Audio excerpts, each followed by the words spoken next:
اعوذ باللہ من الشیطان الرجیم بسم اللہ الرحمن الرحیم۔ یہ سورہ مبارکہ مصحف کے اعتبار سے تو پہلی سورت ہے ہی، سب کو معلوم ہے، لیکن یہ بھی نوٹ کر لیجئے کہ یہ نزول کے اعتبار سے بھی سب سے پہلی مکمل سورت جو حضور پر نازل ہوئی وہ یہی ہے۔ اس سے قبل متفرق آیات نازل ہوئیں، 5 آیتیں سورہ علق کے آغاز میں، کچھ آیتیں سورہ قلم یا سورہ نون کے آغاز میں، کچھ آیتیں سورہ مزمل کی ابتدا کی، کچھ آیتیں سورہ مدثر کے آغاز کی۔ 5ویں وحی تقریباً اس پر اجماع ہے کہ یہ سورۃ الفاتحہ کی ہے اور یہ مکمل سورت ہے جو حضور پر نازل ہوئی۔ سورۃ الفاتحہ کے معنی ہوئے افتتاحی سورت، فتح یفتح کے معنی ہے کھولنا، مفتاح کنجی کو کہتے ہیں، چابی کو۔ تو یہ اوپننگ سورہ آف دی قرآن، قرآن حکیم کی افتتاحی صورت۔ ویسے جیسا کہ میں تعارف قرآن کے ضمن میں عرض کر چکا ہوں، عربوں کا یہ مزاج تھا کہ جس چیز سے انہیں خصوصی محبت ہوتی تھی اس کے بہت سے نام رکھتے تھے۔ اس کے بھی بہت سے نام ہیں۔ سورۃ الفاتحہ سب سے عام ہے، لیکن الکافیہ، الشافیہ، ام القرآن، اساس القرآن، کم سے کم یہ 4 نام تو میں سمجھتا ہوں کہ ہر مسلمان کو مزید معلوم ہونے چاہیے، اور بھی بہت سے نام۔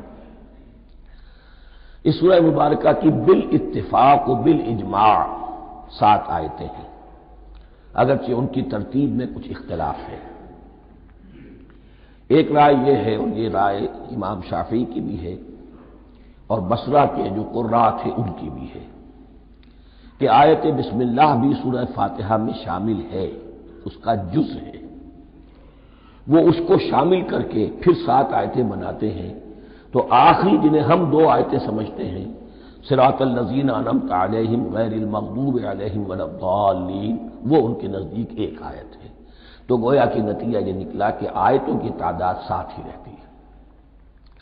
امام ابو حنیفہ رحمۃ اللہ علیہ کا موقف اور کوفے کے جو قراء تھے ان کا بھی موقف یہ ہے کہ آیت بسم اللہ نہ سورہ فاتحہ کا جز ہے نہ کسی اور سورت کا جز ہے، سوائے ایک مقام پر جہاں حضرت سلیمان علیہ السلام کا خط جو ہے نقل ہوا ہے، جو انہوں نے ملکہ سبا کو لکھا تھا، انہ من سلیمان و انہ بسم اللہ الرحمن الرحیم۔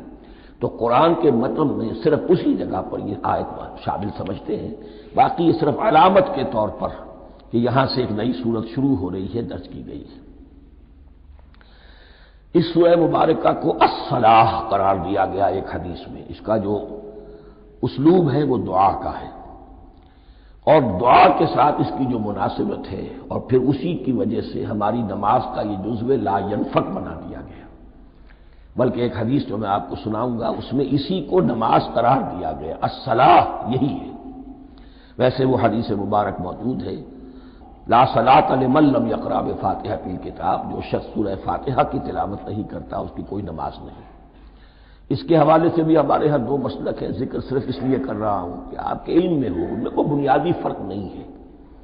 کسی بھی ایک رائے کا انسان قائل اور حامل ہو سکتا ہے بغیر اس کے کہ دوسرے کو بالکل غلط قرار دے، بلکہ یہ کہ اس کے لیے بھی گنجائش اپنے ذہن میں اور اپنے دل میں رکھے۔ تو ایک رائے یہ ہے جی، اور دوسری آیت یہ ہے کہ اس کا حصہ نہیں ہے۔ اسی اعتبار سے یہ کہ یہ سورہ مبارکہ نماز میں پڑھی جانی ضروری ہے، لا صلاۃ لمن لم یقرأ بفاتحۃ الکتاب۔ البتہ یہ اختلاف ہے، یہ بات جو میں ذکر کر رہا تھا جو ذہن سے نکل گئی، کہ آیا مقتدی جو ہے امام کے پیچھے کھڑا ہو کر جب نماز پڑھ رہا ہو تو کیا اس صورت میں بھی اس کے لیے لازم ہے کہ سورہ فاتحہ پڑھے؟ اس میں 2 رائے ہو گئی، بلکہ 3۔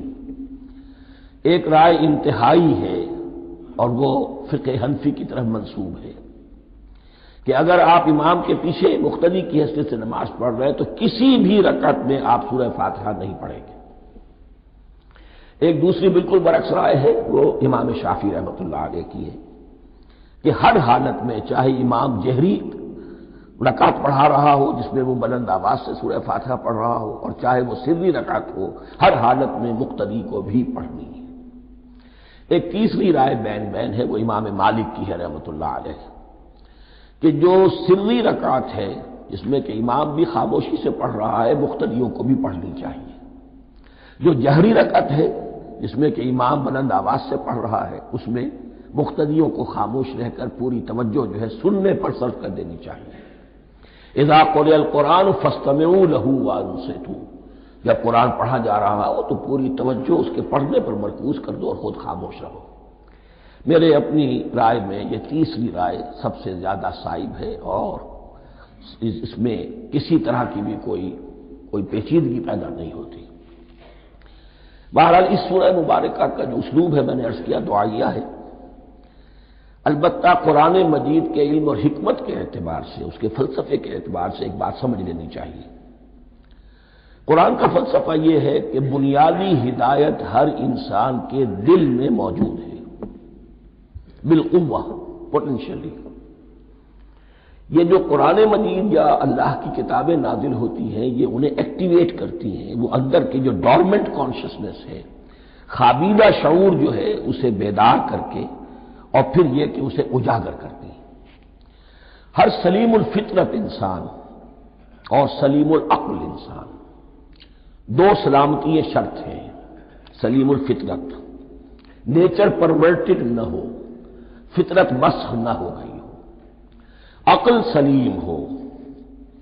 ان دونوں چیزوں کا نتیجہ یہ نکلتا ہے کہ وہ انسان از خود، بغیر کسی وحی کی رہنمائی کے، بغیر کسی نبی کی تعلیم کے سے استفادہ کیے ہوئے، از خود بھی کچھ حقائق تک پہنچ جاتا ہے۔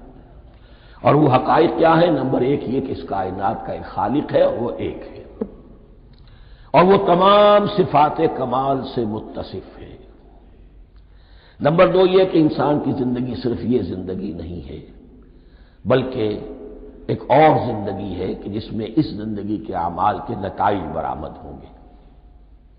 یہ دو باتیں، اس کی زیادہ وضاحت کے ساتھ جو ہے اس کا تذکرہ آئے گا سورہ لقمان میں، جہاں حضرت لقمان کی شخصیت کا تذکرہ ہے۔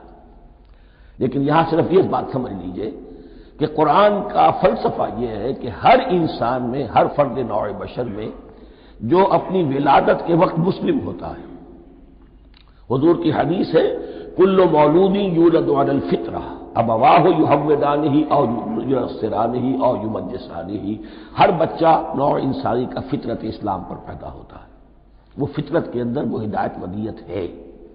اب اگر وہ فطرت بس نہیں ہوئی اور عقل جو ہے وہ صحیح رخ پر کام کر رہی ہے، تو ان دو حقائق تک وہ انسان خود پہنچ جائے گا۔ لیکن ان دونوں حقائق تک پہنچنے کے بعد اب وہ دست بستہ دعا کرے گا کہ اے رب، اب مزید ہدایت تو مجھے عطا فرما۔ ایک تو یہ کہ میں کیا کروں کیا نہ کروں، میری عقل اس میں ٹھوکر کھا سکتی ہے، میں کسی اچھی چیز کو بری سمجھ سکتا ہوں، کسی بری کو اچھی سمجھ سکتا ہوں، تو مجھے صحیح راستہ، صحیح راہ ہدایت پر چلا۔ یہ دعا ہے جو انسان کرتا ہے جبکہ وہ ایمان باللہ اور ایمان بالآخرہ تک خود پہنچ چکا ہوتا ہے، اور یہ سمجھتا ہے کہ صحیح زندگی کا رخ یہی ہے کہ جس رب کو میں نے پہچانا ہے کہ وہ اس کائنات کا خالق ہے اور مالک ہے اور رب ہے، میں اس کی بندگی کروں، اس کی اطاعت کروں، اس کا حکم مانوں، اس کے راستے پر چلوں۔ لیکن وہ راستہ کون سا ہے؟ اس کے لیے پھر دست بدعا ہوتا ہے کہ پروردگار تو میری رہنمائی فرما۔ یہ مقام ہے کہ جہاں آپ سمجھ لیجئے اپنے آپ کو بھی آج اس جگہ پر تصور کرتے ہوئے پھر اس سورہ مبارکہ کو پڑھیے کہ آپ اس مقام پر اللہ کے فضل و کرم سے پہنچ چکے ہیں کہ اللہ کو آپ نے پہچان لیا اور اس کی توحید کو جان لیا، اس کی جملہ صفات کمال سے آپ واقف ہو گئے، آپ یہ بھی جان گئے کہ بڑھ کر اس کے حضور میں حاضر ہونا ہے اور وہ حساب کتاب لے گا۔ پھر آپ نے یہ عہد بھی کر لیا کہ اب زندگی گزارنی ہے اس رب کی بندگی میں، اسی کی فرما برداری میں۔ اب یہاں کھڑے ہو کر آپ پوچھتے ہیں کہ اللہ مجھے وہ تفصیلی ہدایت عطا فرما، ایسا نہ ہو کہ کبھی میں کسی راستے پر چلتا ہوا کسی پگڈنڈی پر مڑ جاؤں اور وہ تھوڑی سی جو ڈیویشن ہو میرے راستے کی وہ میری عاقبت کو برباد کر دے۔ یک لحظہ غافل گشتم و صد سال راہم دور شد، اس لیے کہ ہوتا یہی ہے صیدھے راستے سے ذرا سی کوئی پگڈنڈی جو ہے تھوڑے سے اینگل پر نکلی ہے، لیکن جب چلتے جائیں گے آپ تو جتنے آگے بڑھیں گے اس پر، اس راہ صراط مستقیم سے آپ اتنے ہی زیادہ دور ہوتے چلے جائیں گے۔ یہ ہے قرآن مجید کے حکمت اور فلسفے کے اعتبار سے اس سورہ مبارکہ کا مقام۔ اب آئیے ہم بسم اللہ کرتے ہیں۔ بسم اللہ الرحمن الرحیم، شروع کرتا ہوں میں اللہ کے نام سے جو رحمان اور رحیم ہے۔ اس پر کچھ گفتگو ہو چکی ہے تعارف قرآن کے ضمن میں کہ رحمان اور رحیم دو نام ہیں کہ جو رحمت کے مادے سے نکلتے ہیں۔ رحمان میں اللہ تعالی کی رحمت کا جوش، ہیجانی کیفیت، طوفانی کیفیت، اور رحیم میں اللہ تعالی کی رحمت کا دوام اور تسلسل۔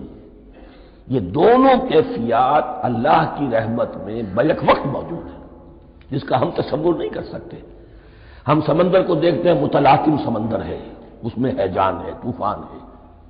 دریا کو دیکھتے ہیں کہ وہ سکون کے ساتھ چل رہا ہے، خاموشی سے چل رہا ہے، بہہ رہا ہے، بس تسلسل کے ساتھ بہہ رہا ہے۔